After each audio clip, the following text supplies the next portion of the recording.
muri wewe arahari ikintu ariko araviza akavuga ati ni amari imwe dusaba duhejeje rero ikintu cyama kimbabaza kenshi n'umuntu ashobora kuza akakubwira ko agukunda ako kenshi umuntu mukunda uramwihebera uramwigura muri byinshi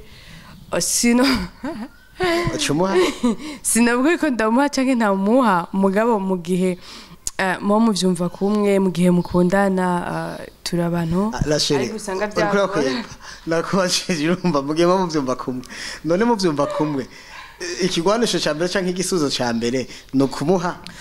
oya si cyo gikuru mugabo kiri muri byinshi ego nubwo benshi babiharira bagira iki nibaze yuko biba ni ibintu bibaho ego uramaze gukundana n'umuhungu ntiyagusaba hama murahebana Shawo nibaze ko yoba gwaye. Ego. Amahora n'abasanze. Vraiment nibaze ko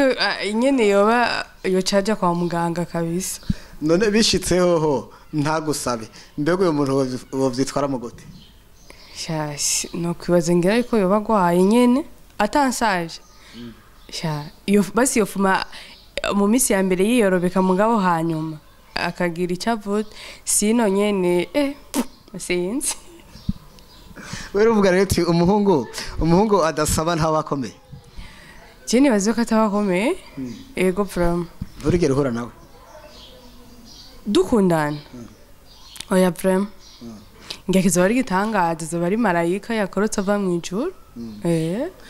ni ikihe kintu cyambere mu mupfa n'abagise bawe navuze kumbesha yuko kuko ari umuntu kenshi nyene abatwagwa n'ibishobisho iki aragukunda cyangwa atagukunda icyo nico cyama kimbabaza sino ibindi ni sawa ubimenya gute ko atagukunda bakunzi ba Yakini TV Burundi turabaye mwiriwe na bwakeye bitewe naho muherereye kuri no muhingamo rero twarabwiye ko tuzokwama tubazana bishasha muri kano kanya rero turi kumwe n'umustar wacu w'icamamare umustar kazi ico camamare rero baravuga ngo nta mukobwa yivuga izina canke nta muntu avuga izina wenda atanyoye ariko reka tumusabe abanze abidondore muraho neza kwanza banje kubaramutsa abakunzi ba Yakini TV hama nitwa Rachly Nish niyo mazina nkoresha mu kuririmba ariko amazina nahawe n'abavyeyi nishimwe Ariane la Rochelle ego murayumva yuko ari amazina ane icari mwafatanya y'amahasa Rachelle turakwakiriye imbere ya kamera za Yakini TV rero kano kanya kandi turabibutsa yuko turi kumwe na DJ Angel kuri cameraman kuri insert hariko DJ King abo rero bakaba ari byamamare cyane gose mu bijanye na production obakeneye uzocubaronda kuri Yakini TV uzocubaronka Rachly Nish tugiye kuvugana ku tubazo dutandukanye tw'imibereho n'ubuzima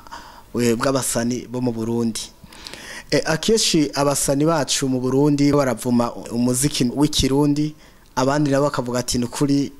kuba muri industry music birafise agaciro ntangere turagomba rero utugire ko muri mu bisanzwe je nka jewe ndaririmba ariko nkaririmba imiziki isanzwe kuko baravuga ati hariho gospel hariho na profane je nk'abandirimba profane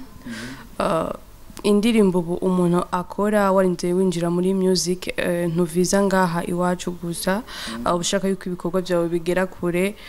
hariho abo duhana imbibe usanga bumva ikirundi cy'iwacu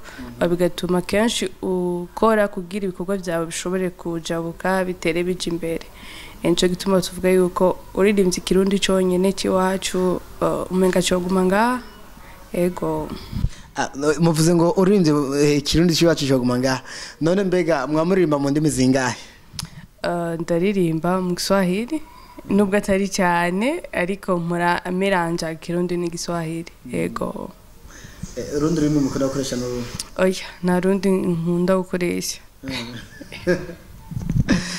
ndazi yuko iyo umuntu ariko arakora ibikorwa agira amakomantere mbega neziye komantere zikunda kugaruka kuri wewe ubona wokorerako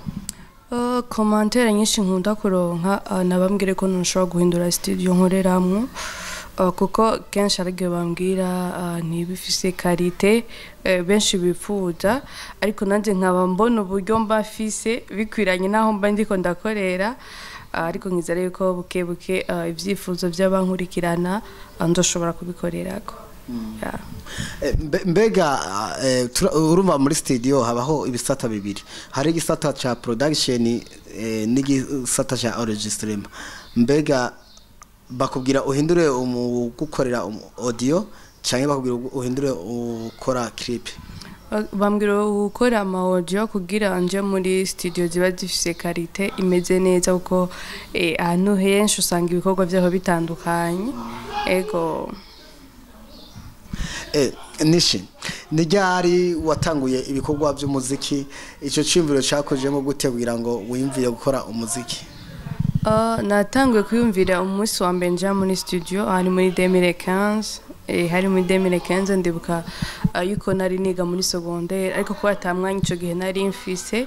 naje kubandanya neza muri 2017 maze kumanuka kwiga kuri kaminuza kuko navuga ati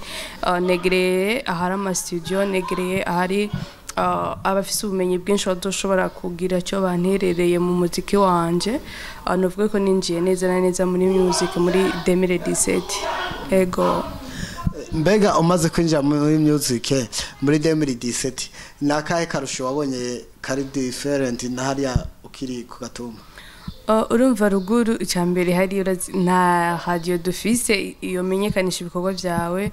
na promoter dufise. Urumva uri ngahi Bujumbura aho biroroha ahantu hari abantu benshi, hari ama radio bituma ibikorwa byawe nubwo bidashika kure cyane ntiyabura basi abantu benshi bavyumva bakoresha ama réseaux sociaux za Facebook za WhatsApp canke Instagram canke YouTube ariko ruguru niweze ko ari bake bashobora kwiyumvira ati reka nje kuri YouTube cyane nshigikira uno muririmbyi kazi. Icyambere novuga yuko nabo bantu bamenyereye ivy'ama réseaux sociaux novuga ko nungutse kuva maze kumanuka i Bujumbura. Nkavuga kandi yuko nashoboye kunguka bamwe baza bamfasha muri ibi canke biriya nivyo kandi nkabishima cyane. Ego Mbega ahamande y'umuziki hari ibindi ko gusanzwe ukora? Ahamande y'umuziki nari umunyeshuri ariko ubu nahejeje muri Université y'u Burundi nkaba nize droit muri campus Mutanga. Ego Rachly Nish aragiye mu muziki w'ikirundi, araririmbye indirimbo ya mbere, araririmbye ya kabiri, kugeza ku rugezo guko ugeze Bujumbura naho nyine uraririmba ya mbere ya kabiri Bujumbura urabandanya. Mbega mu bagukurikirana uno munsi turiho turavugana umaze gushika ku bantu wanyu bangana gute? Ni bande bagufelicita muri commentaire muri kino gihe kuva ushitse i Bujumbura? Novuga yuko maze kuronka abantu batari bake ngerageje kureba kuri page yanje ya Facebook, nkaja kuri Instagram yanje, nkaja no kuri YouTube channel yanje, aho hose umaze kurenza abantu igihumbi. Urumva se abantu bake mwa kino gihugu cyacu usanga abantu benshi batitayeho ibintu by'ama réseaux sociaux. Ndavuga yuko ari akarusho kuko iyo abankiri ruguru ntabo bose mbafishe. Ego Mbega none wavuze kuri Facebook na zindi mbuga mukoresha uretse Facebook? Ndakoresha Twitter na Instagram nayo ngenda yikoresha, hari na za TikTok canke Visite canke za Like. Hose nkoresha izina rya Rachly Nish. Ufuza kumbona canke kubona ibikorwa byanje ashobora kundonderaho akoresha izina rya Rachly Nish. Nishi akeshi barakunda kuvuga yuko abaririmbye kazi bari mu muziki w'u Burundi keshi uguhitinga kwabo ngo babanza kuvyara, byo bari byo mwe muvuga ko iki? Isi nibaza kuko hagi umuntu wese avuga ikintu usanga afise impamvu umuntu aba yakivuze, ndetse sishobora kwemera ko ari yo mpamvu kuko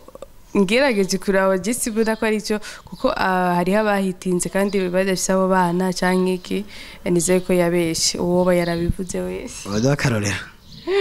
Oya barahari vraiment sinagenga kugira uwo muntu ndamukorere promotion no gusa barahari. Ego bakunze Yakini TV reka nayo musonde subscribe, like, share na comment kugira ngo ibiganiro byacu byame bashikira ku gihe kuko kuri Yakini TV haca ko ibiganiro byinshi bitandukanye ndagwamagara rero nawe rero ufite subscribe like share na comment nyimwe turabikora like ni kajya kameze uko subscribe handitse sabone mu gifaransa nuko rero Rachly Nish barakunda kuvuga yuko abakobwa b'abaririmbyi benshi usanga bitwara nayo mu kibano mvuze kwitwara nayo mu kibano sinzi kubitahura ndabitahura kuko ugerageje kuraba nk'umukobwa agiye mu kuririmba bamwiyumvira ukundi ugasanga biyumvira kumbe ni maraya kumbe nyene agiye kugira aronke abantu benshi bamuhurumbira abenshi nico bibaza ariko nibaza yuko ku bantu ku muntu yamaze kwitahura ku muntu azi agaciro kiwe ku muntu azi icyo ariko ararondera nibaza yuko uko batwiyumvira siko tumeze oya ego mberaje nk'ubu uye ndakamara nkubatse akabazo kanza mwamwubatse oya nabwo nubaje none nk'ubu uye haje umupasiteri kudaraga wo mwemera umupasiteri mbese twahuriye mu rushengero sinibazi cyane twaba twahuriye ego ndasenga muri katolika urumva ari nka pasiteri vrema ngira ni Imana yoba yamuntumye ko tugenda kwa naka sinibaza handi hantu twohurira oya gusa yari inzaza kubera iki none no cyaba simindo nkaca muri gospel kugira ashobore kumunezereza nashaka ico nyene urumvuga ati je ndiko nkora umuziki ikora nkiri nkumbi ndose umugabo akampinduza noca mpindukiriye umugabo agiye urumva mu buzima hajya iyo uzi icyo urondera iyo wifuza kubakana cyane cyane nzere ko urugo n'urwo abantu babiri rero murumvikana ugakora ikinezero uwundi kugira ntushobore kumubabaza simvuze ko umuziki noca ndawuheba ariko genda zigihe nk'ubu ngiye kubaka urashobora gukundana n'umuntu azi kuririmba sivyo akakubwira nta kibazo iki niki ariko agushikanye muhira none nako mwirwa munatera induru wogira gute ukeneye kubaka uramworohereza yego je nuko nobigira sinzi nk'abandi je nivugiye ko tuki wanje yego umuziki kuri wewe ufata nk'iki umuziki kuri jewe ndofata nk'akazi nubwo utaratangura kundiha ariko rimwe na rimwe arige mpora ndonka opportunité nkaronka tuvuta nkaronka iki ndavuga ati ndarutabirirwa bicaye muhira canke udafise ubundi mugambi yumva yoshobora gukora nkajewe nico gituma namasenga mvuga ati Imana uzompa umugabo yumva impano yanje yumva ibikorwa byanje kugira impano yanje sinze ndayicarike muhira ego none wumva mu gihe umaze ko umuziki ufata nk'akazi cyagiye umugabo aje akakubuza akazi wumva byo korohera ntuzohava ucutera za jetri utaro kwambara ipataro ati jewe wantwaye nzi ko ndomusani tivyo rero jana hiye nico gituma rero nama ndagisaba Imana kugira nzoro nko twumvikana anshigikira muri music yanje kandi nibaze yuko iyo mwumvikanye n'umuntu iyazi ivyo ukora iyazi ivyo burimwo kuko hariho n'utoba aririmba ugasanga nyene hari nibindi bibakora ukibaza kumva ryaririmba ni wagira nabi kumva ugasanga nyene yama nyene yimereye neza mu mutwe atakibaza na kimwe yigiriye rero je nifuza umuntu azoza nshigikira uzoza mba hafi muri music ashaka ko akaza batanyizana hazoza arazisuza turajana muri studio kugira arabiyongi n'amasaha ntahira yego nico novuga hama nivyashikana akaba nta mwanya afise atoshagarika kurondera ratio mu cyumwe murajana numva kubera studio simisi yose umuntu ajyayo ni nka rimwe mu kwezi canke urumva umunsi umwe ntiwo munanira iyo wihebera kigora urafise amayigisa sinomubura nawe oya sinomubura ni ikihe kintu ca mbere kikubabaza iyo uri mu rukundo icyambere ari umuntu ushobora kuza kubwira ngo aragukunda kumva kubesha nibaza ko ari cyo kintu cya mbere kibabaje mu rukundo umuntu akaza kubwira ko ukunda kumbe sindi abahungu benshi sinigene bameze urumva ashobora kubona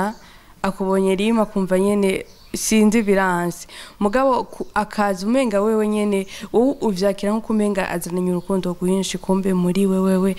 hari ikintu ariko araviza akavuga ati ni amarimwe tusaba duhejeje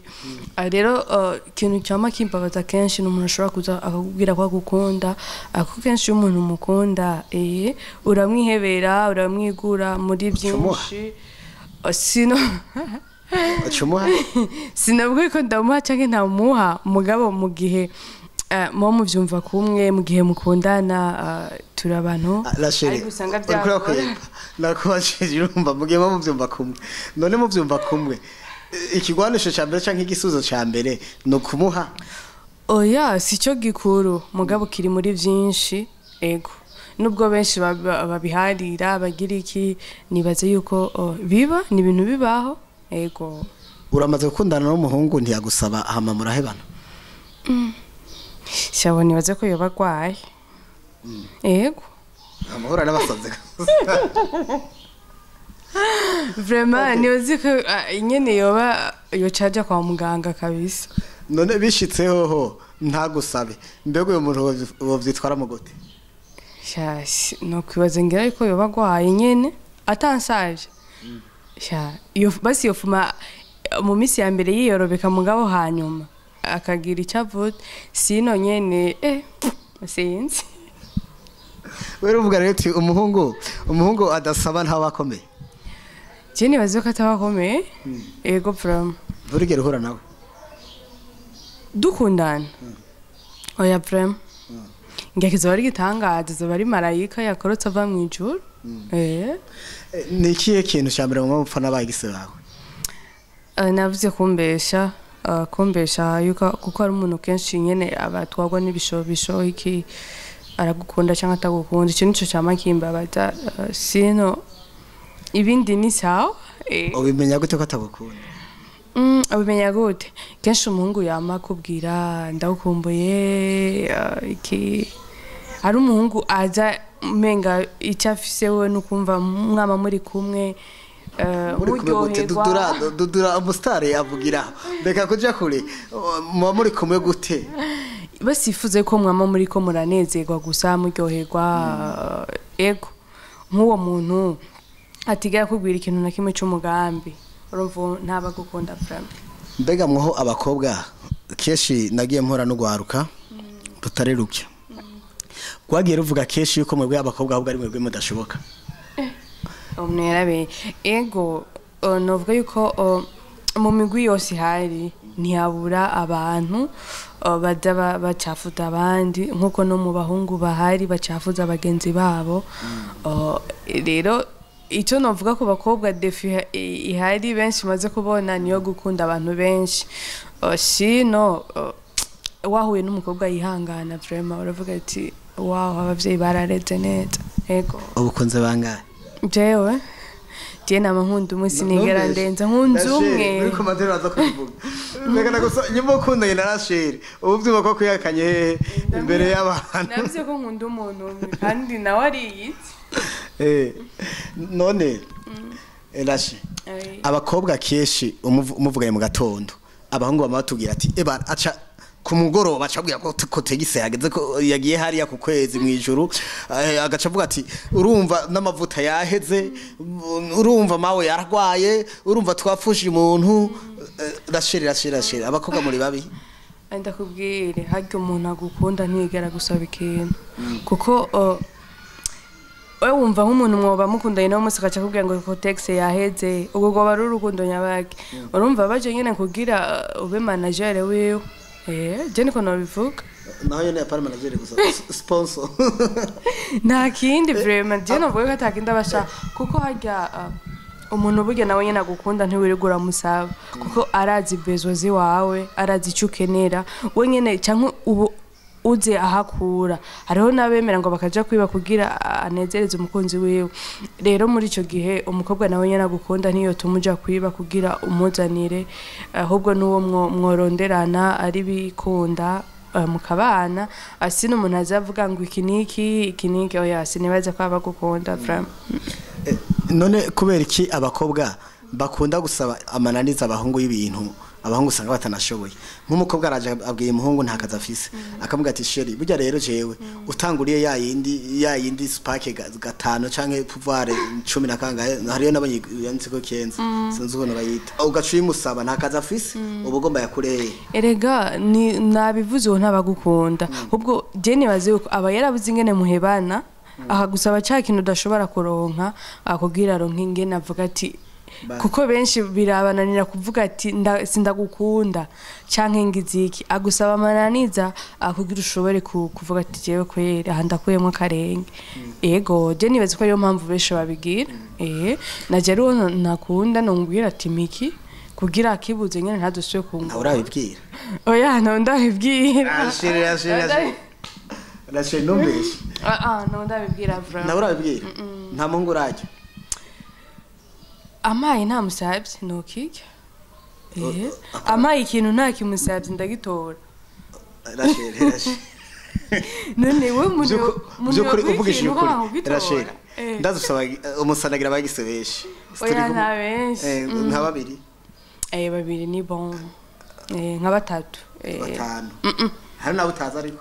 oya jewe sishaka gukunda umuntu hamwe ndamwibagira oya aho rero yoba yari umugenzi sempre wemeye batatu nemeye batatu urumva babaye bane wowe ukubita ukomera 10 Rachel niki gituma abastar kazi keshi batarongorwa sinzi mugo jewe namuronka vraiment nzorongorwa muri kumwe turi kumwe mugabo sindabona yuko nyenereye rema ari yuko ari vyarimwo numwizera sindamwizera kuko novuga ko atagiye kinini tumaranye nico gituma Rashe niki cyo kumenyesha umukobwa comesha umuhungu yuko umukobwa mukunda vy'ukuri niki kandi comesha umukobwa kumuhunga mukunda vy'ukuri icambere ni biyago umwanya umuha dufate nk'uburavyutse ni mubana ukibuka kumubaza shiri umeze gute basi ugafata n'umwanya ukamutelefona kumviriza ingene mede canke ugasanga nk'ubu umaze nk'umunsi utavugisha sheri wawe niwe uvuge ko mukundanye gute nk'ubu vraiment sinumva ko ari cyo icambere n'umwanya guha kwa kuyaga nyene kuko kuyaga gutanga byose muba mwifuza ico vraiment cyo tumubona yuko umuhunga akwitayeho canke umukobwa ukungene dufate wagize nk'ikibazo ukungene nyene avyakira ukungene dufate ari nka kibi ukungene ubona yuko yabuze amahoro ukungene ubona yuko adatekanye navyo nyene biratuma umukobwa cyangwa umuhungu abona yuko umukunda canke ugasanga afise famille ataguhisha famille yiwe kuko benshi usanga hari abanyegeza akavuga ati by'umuryango wanje wapi ntabahari canke kandi abafise rero cyane ibintu bitatu novuga ati kuguha umwanya kuyaga no kukwereka famille yiwe nivyo bintu novuga yuko bituma ubona yuko rero umuhungu canke umukobwa gukunda ego none Rashe menyereye mu bwadresa abantu bandikirana 24/24 ndibuka yuko jewe mfise imyaka 25 kuko nako shaje ubu twaragira ihiganwa ryo kwandika ama message tukandika ama message menshi ashoboka ubwo rwara urukundo none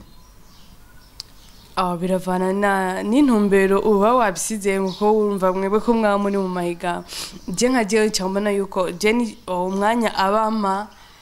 mbona yuko cuma muri kumwe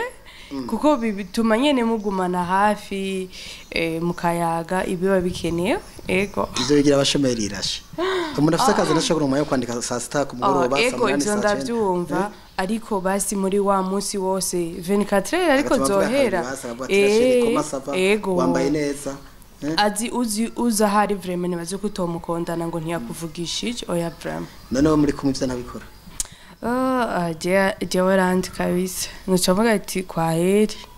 sino kwiko kubera kutamwizera kandi akora bya bintu uvuga ko kwa example oya navuze ati bazofata umwanya nk'umunsi none woherutse ndikeshere wa vraiment umukunda uyu munsi none ararayo ndakambwira umukameramani wacu kubera ari umuntu hagira ibikorwa byinshi bari karusi abari gitega bari ngozi abari karirukanga arashaka kumara kabiri atandikeshere iwe ariko sheri baramutahura erega abantu tumeze cyo kimwe ashobora kuba mutahura mugabo jewe ko ivyo ngora Rashe ni kubera iki abakobwa bobu n'abakobwa twabonye mu minsi yeze abo bumwenga abakobwa bitwara ukuntu haba mu nkundo no mu kibano ntibubaha abakuru ntibubaha abatoyi ntibubaha abatama ntibubaha abamama vyoba biterwa n'iki abakobwa kugira bafise iyo mico mibi sinibaza neza na neza ico bivako ariko biravana naho umuntu yakuriye canke naherereye canke muri ca gihe uwo mukuru nawe atakubashe urasanga nawe ucumenga nawe nyene ntutegerezwa kumwubaha rero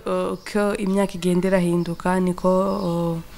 haguma haba impinduka mu buzima canke muri ibi canke beriya nibaza yuko batodukundana cyane kuko hari ivyo umenga twisangamwo atawundi buhinga kugira dushobore nyene kuvyirinda usanga bigoye kugira umuntu ashobore kuvuga ati ibi ndabiretse canke biriya nizere ko ari kubera ukwisi gendanye n'ihindagurika niko no bivuga jewe. Okay, reka nkabazo twazo tubiri twanyuma turangiza ikiganiro cacu. Uhuye na president niye projet wo presenta imbere yiwe igatuma kwa finance.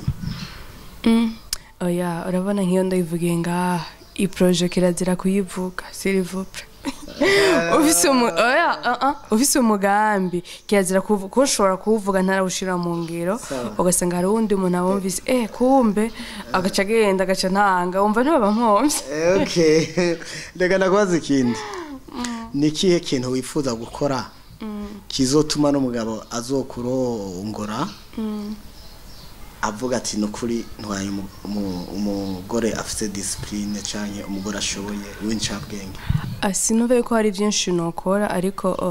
navuze kimwe muri byo. Kimwe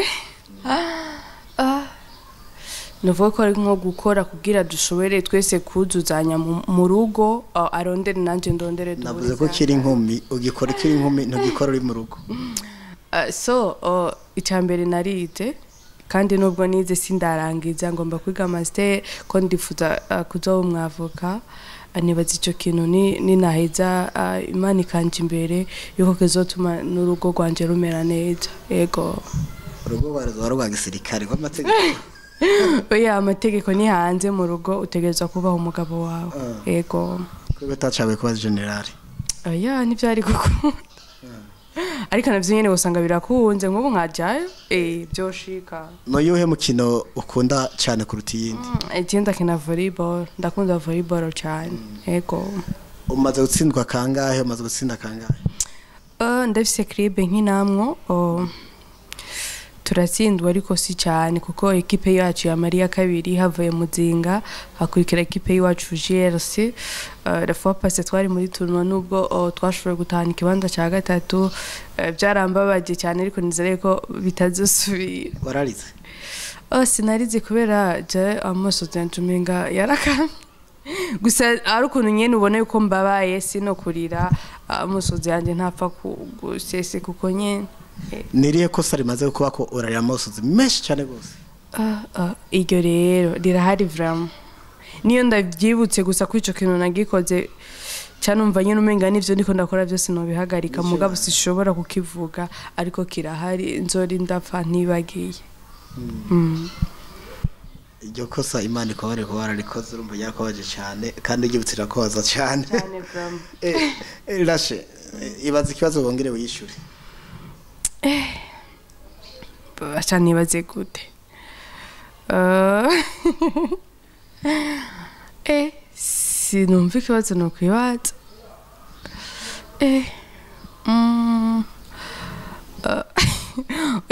Icyo nari kwibaza wakimbajije nari kwibaza ati Rachly Nish ari mu rukundo kuko benshi nico bama biteze yuko ndabishyura ko ego ariko bavuze ko urukundo rwadagaze neza. None wambiye kutamwizeye none ubu haje uwundi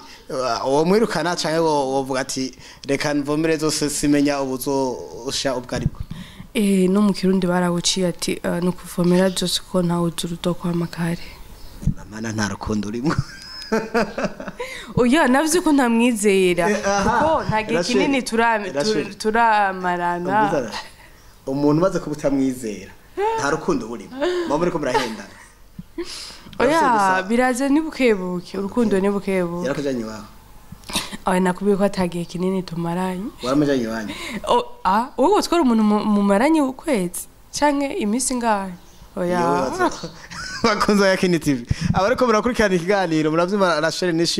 ni umwigeme mwiza cyane gose avuka mu ntara atatubwiye Karusi komine Bugenyuzi akabavuka araye ni Bugenyuzi muramba namwe nyene abanyabugenyuzi ngo arabaramukije mwese n'abanyakarusi n'abanyabujumbura mwese ti amahoro Rachly reka turangize ikiganiro cyacu ariko imbere ko ndangiza ndabisa akabazo kamwe kanyuma ndakubajije icyo ukunda gufungura oya nsomba giki ariko ukunda gufungura iki gusa mu buzima je ntangira nimwe yananiye kiretse ivyo batarya hano mu Burundi wacu mugabo umuceri nawe urajya mu nyazambere ishobora kuba nkunda ufiance wagusohokanye ni ikihe kintu cya mbere uba ufise target wumva ukomanda mu gikoni so biravana n'umufuka bafise jeyo nsohokanye n'umuntu sinkomanda ndambwira ati wewe nyene gira ico ubona je nta kintu na kimwe ntarya aromba ndambwira ati ntangira yananiye rero we komanda bivanye n'umufuko wawe okay Rachly Nish reka tugushimire nanjye ndabashimiye cyane hama abakunzi ba Yakini TV nkabasaba yuko mugira sabone cyangwa subscribe biravana n'ururi mukoresha kugira share kugira like na comment kugira ibikorwa bica kuri Yakini TV muzohore mubikurikirana hafi bizotuma uronka notification ikiganiro gishasha ndabwire ko ndabakunda cyane